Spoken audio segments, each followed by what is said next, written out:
আল্লাহ বলে যখন বিপদে পড়বা সালাত এবং সবর দিয়ে আমার কাছে সাহায্য চাইবা। বিপদ আসলে রাহমাতাল্লিল আলামিন জায়নামাজে দাঁড়ায় যেতেন। আমরা বিপদ আসলে কি করি?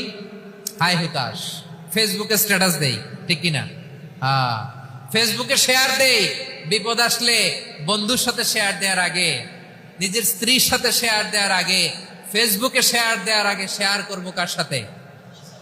আল্লাহর সাথে। কারণ আপনার বিপদ থেকে আপনার কেউ উদ্ধার করতে পারে না, একজন সত্তা ছাড়া। চিল্লায় বলতে হবে তিনি কে?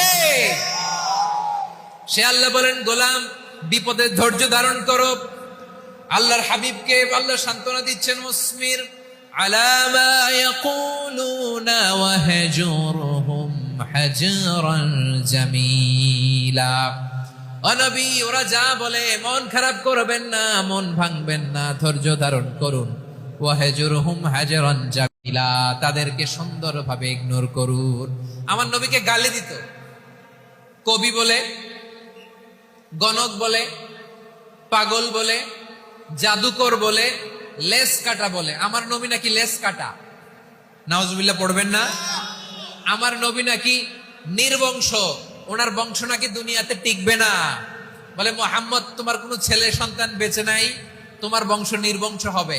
আল্লাহ বলে, ইন্না শানিয়াকা হুয়াল আবতার।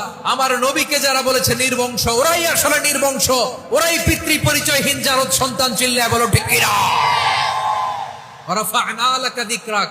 আল্লাহ বলেন, নবী আপনার সম্মান আমি বাড়িয়েছি। দুলোক ভলোক ছাড়িয়ে, সাতাকাশ মাড়িয়ে আমার আরশ পর্যন্ত আপনার সম্মানকে বুলন্দ করেছি। যেখানেই আমার নাম নেওয়া হয় সেখানেই আমার নবীর নাম আছে। নেই